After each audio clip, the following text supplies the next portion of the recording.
Well, hello and welcome to another Tyrrell's Classic Workshop.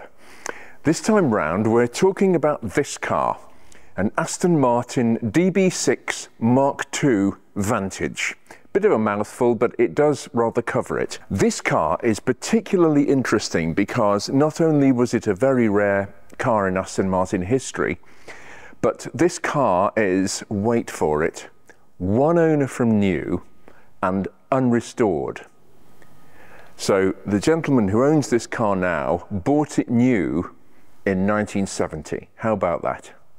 And he's still driving it, and the car is still in very, very presentable condition. And it's got the original untouched Connolly leather interior, carpets, headlining, everything. And it's even got the original handbook with it. It's all there.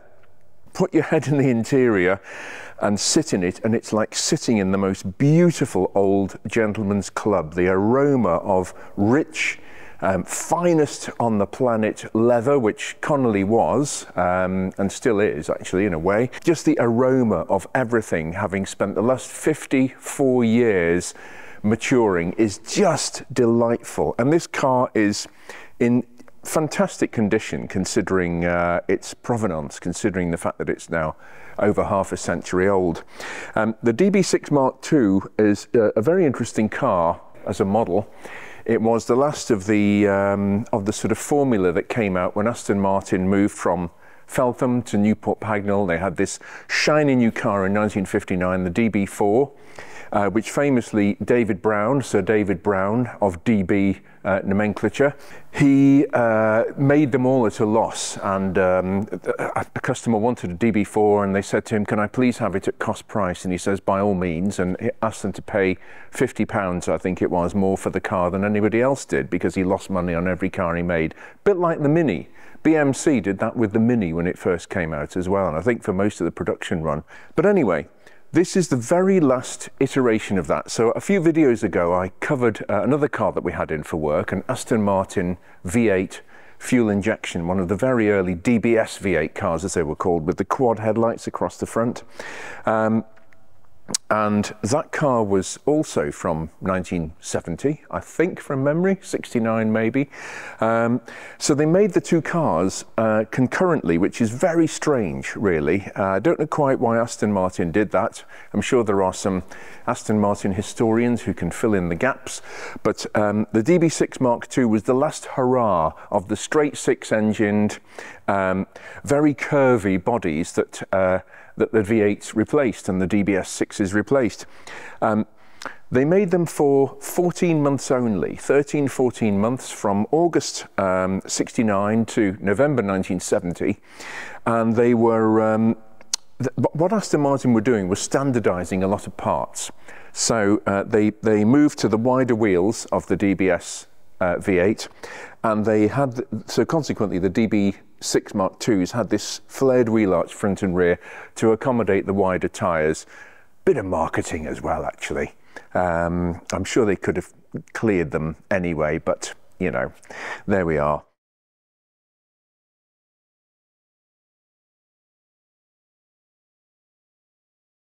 They made 240 in total of this model only. 240 in those 13 or 14 months. This is the Vantage. This badge isn't just here for show, that's been on it from new. And that means that it's one of 71, so we're narrowing it down now, made with the more highly tuned engine. 3 Weber carburetors instead of 3 SUs. To get really nerdy for a moment, the carburetors on this car are 45 DCOE 9s, which was sort of Weber's stock large side draft carburetor at the time, and they're very, very valuable now.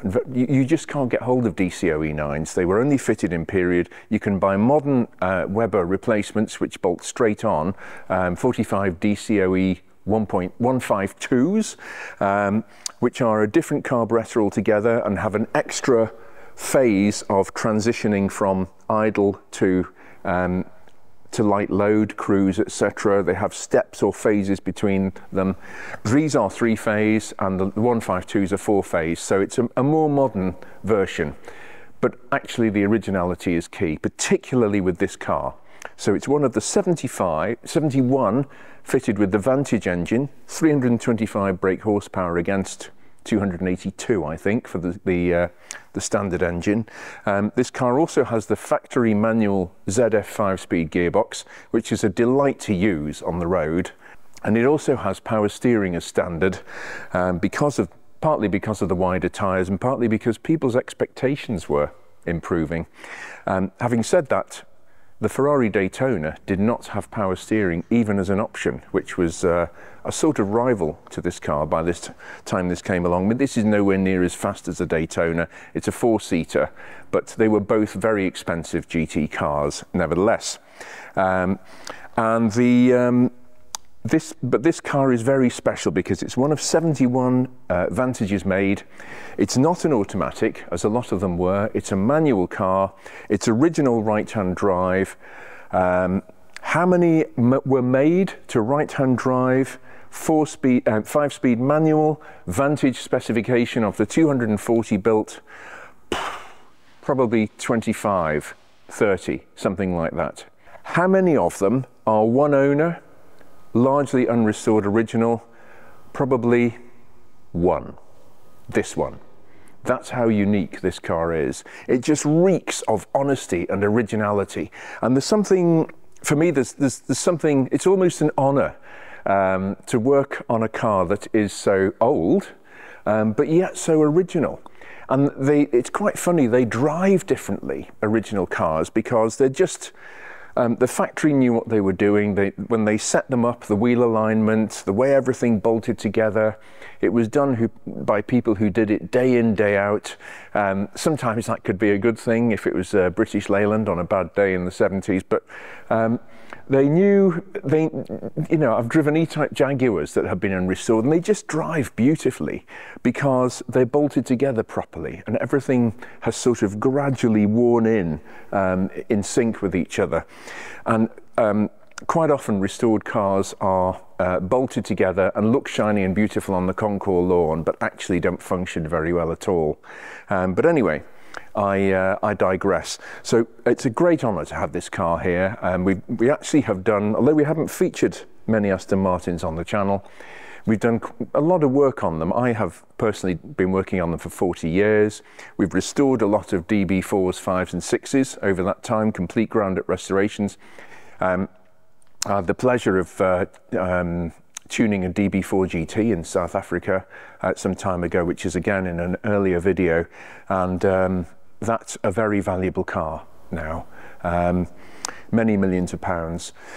But this is just, it's an honest, lovely car, this, and the owner has been a friend of the family for 40 years. We've known him, and it's just a delight to have this car in. We've been working on the braking system. That's what it specifically came in for. The brakes were binding and just suffering from a bad case of anno domini. So we've refreshed all those, put it back together. I think it probably needs a few more jobs doing to it. I've noticed some things, but I'll confirm that on the road test. Just try and find another. Absolutely unique.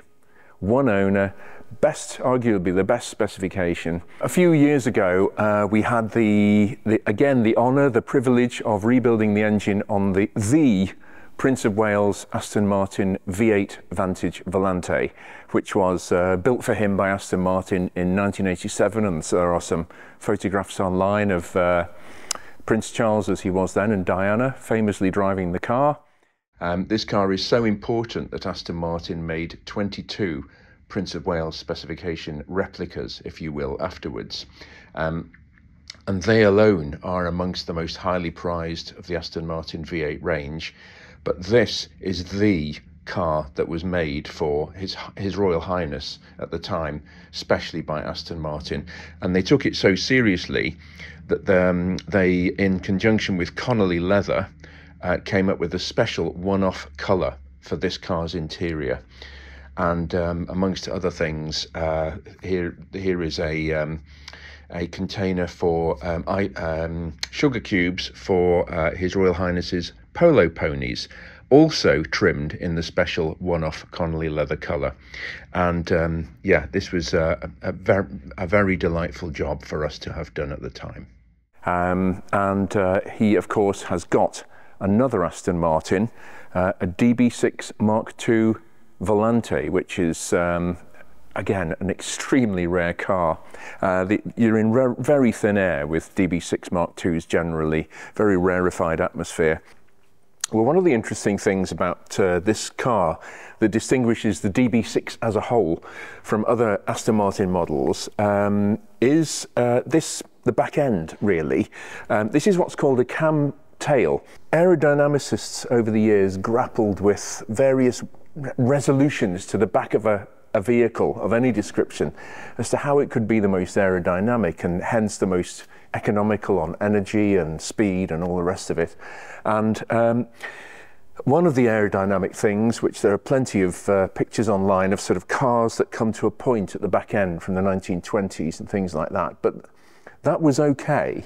But Professor Kamm actually came up in the 1930s and realised that if you actually chopped off the back of a vehicle of any description, what actually happened was the air sort of came around and pushed in the vacuum, pushed this forward, and it was almost knock for knock between this type of thing and who wants a car with the pointed tail that you're going to bash in car parks and all the rest of it? Not many. So a solution had to be found, and Mr. Kamm, Herr Kamm, Dr. Kamm, came up with the solution. And also on this, you'll notice there's like a spoiler built into the top of the boot lid. That's obviously for downforce as well. So, and lots of cars from the 1930s onwards, quite a few, where gradually this began to come in as a fitment on them. One of the most memorable is the Ferrari 250 GTO. It's interesting that this actually became, in a lot of ways, it was discovered that this actually wasn't as detrimental to aerodynamics as was first anticipated. And quite a few cars these days have got Kammtails on them of one description or another. It's sort of slipped into our consciousness as something that a lot of cars have. It certainly made the DB6 stable at high speed, which was something Aston Martin grappled with because of the vacuum created by the fastback shape, apparently. This was in the days before wind tunnels were as seriously used as they are now, almost at every stage of design. And one easy way to identify a DB6 from its other DB4 and 5 siblings. Well, at the risk of, one of our videos wouldn't be the same without a bit of nerdiness, so at the risk of being nerdy, we're back to the subject of electric windows. And they were a real rarity in the 1960s, electric windows. Only the very most expensive cars had them, and only one car of that era had hydraulic windows, and that was the Mercedes-Benz 600, which is for another video for another time. But the electric window mechanisms on these cars, I mean, generally varied quite substantially. And a lot of them, I'm thinking of the BMW E9, the 3-litre CSI, that sort of thing, they were very, very, very slow. They crawled up and down even when they were new. But these mechanisms were made by a company called Piper, a small British industry, I think long since gone, unfortunately, like so many. But when they are working properly, as these are, they are an absolute delight. They unusually have limit switches at the top and bottom, so they don't just hit the frame or a rubber stop at the bottom. They actually have a limit switch which can be finely adjusted so that the motor doesn't burn out when you keep the switch pressed. Clever stuff. But the car isn't running at the moment, so that we're just running on battery power. But I'll give you an idea of how brilliantly these windows work. That's not bad. Very quick, and a beautifully precise switch, really metallic switch action, very satisfying. Just another lovely facet of these very special cars. So we've done some work on the brakes. We're going to take the car for a run, and yeah, let's see how it performs on the road.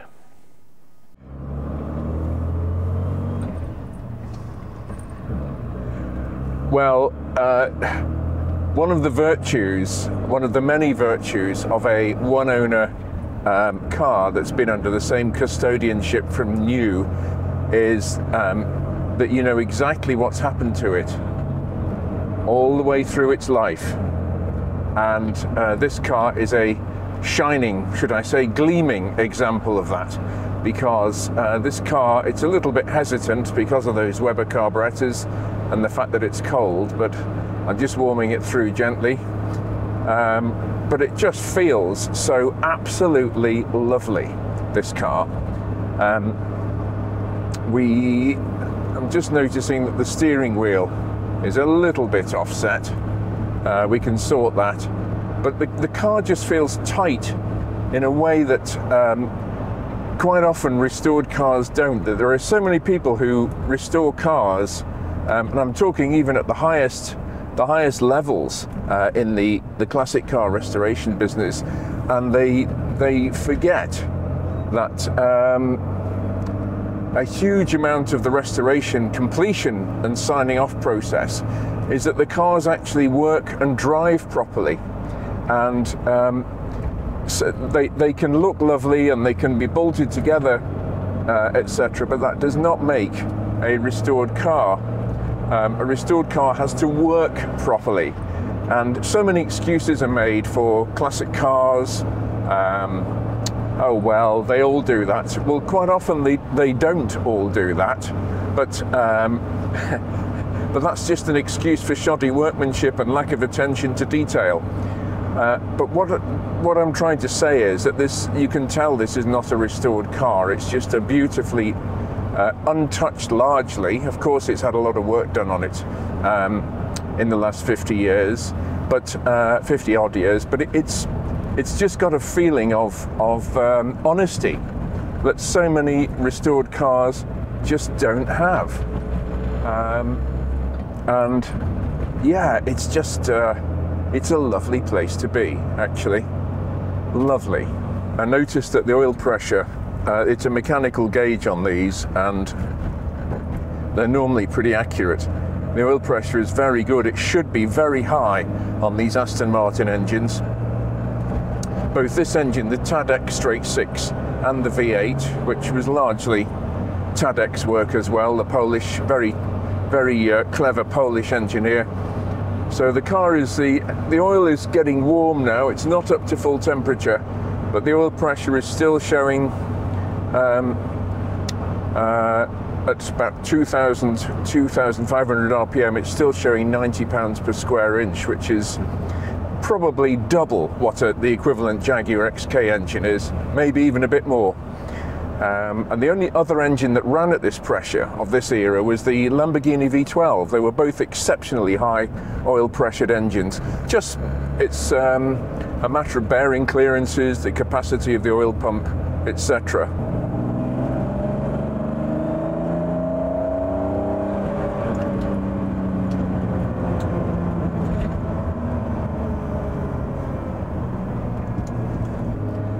One of the other things about the DB6 Mk2 specifically was that the fact that power steering was actually standard on them, and it makes a big difference. One of them is obvious because it's power steering and it makes the effort lighter, but also what manufacturers did was they took the opportunity to make the steering more highly geared, more direct. Because a lot of power steering systems, or a lot of steering systems in general, in the 1950s and 60s and 70s were very vague. They were quite low geared, so you could move the wheel and it didn't have a great deal of effect on the direction of the car necessarily. But this one, you just move it a tiny bit and it sends the car off in a different direction, potholes notwithstanding. And that what manufacturers did was actually alter the gearing. ZF or Berman or whoever made the steering assembly actually made them more high geared, so that because they could afford to be that way, because you had the advantage of power assistance. Obviously, the quicker the steering is, the more effort you have to put into maneuvering, etc. because you haven't got as much mechanical advantage with higher gearing. So in other words, the more you're making the front wheels move, the more effort you have to put into actually doing that.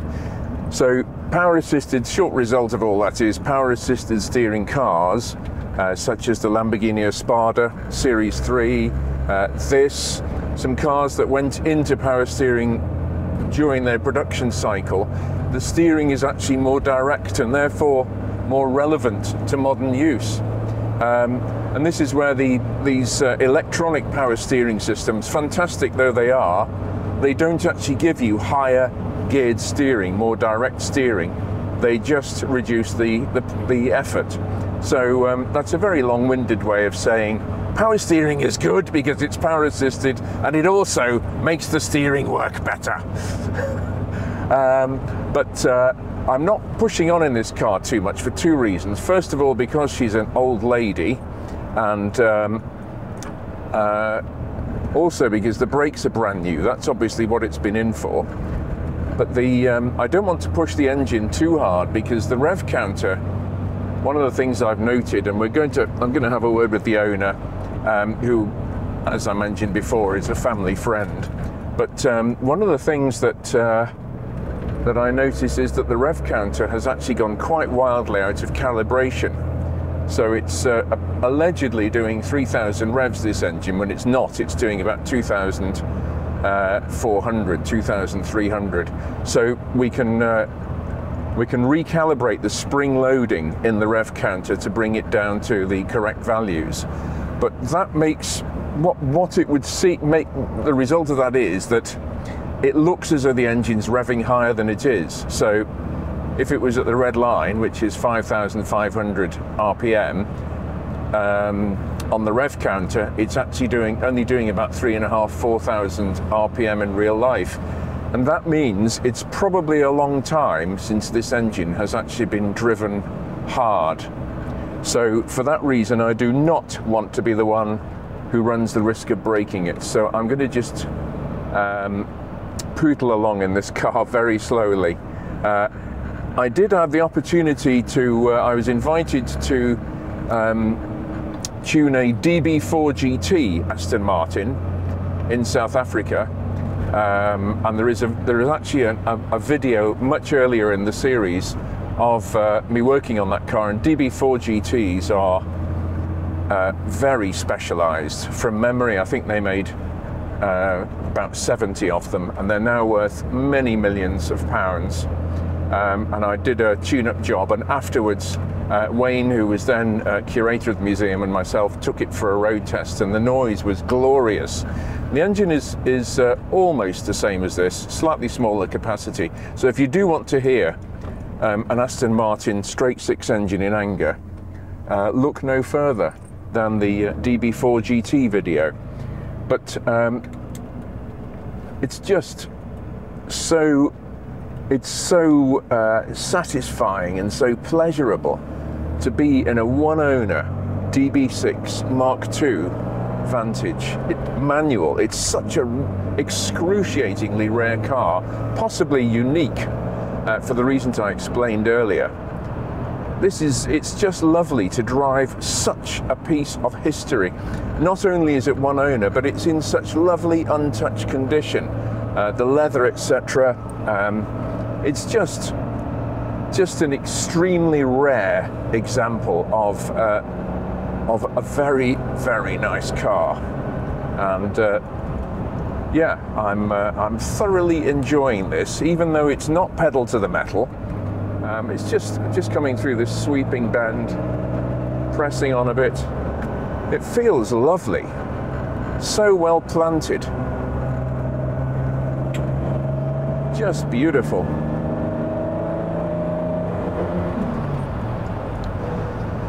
I'm going to have a word with the owner and just see if we can do a bit more work on this car, because I think it would actually reap great rewards. Get the rev counter working properly, give it a bit of a tune-up, but nevertheless, I consider it a privilege to work on this beautiful, historic car. One other thing about this particular car is it's got the ZF gearbox in it that the DB6s had and the later DB5s, but they did slightly they did some work on it, ZF, and we ended up with a very, very satisfying gear change. They also put this extremely high-tech gear knob on the DB6 Mk2, but it's a great thing to operate, strangely enough, and you can change gear with one finger once the gearbox is nice and warm, as I shall now demonstrate. Just lovely. Even my little finger, just beautiful. Absolutely lovely precision, just a feeling of mechanical integrity and smoothness and precision, just absolutely lovely. Well, that concludes another Tyrrell's Classic Workshop video. Thanks very much for liking and subscribing and for watching, and we'll be back with something else very soon.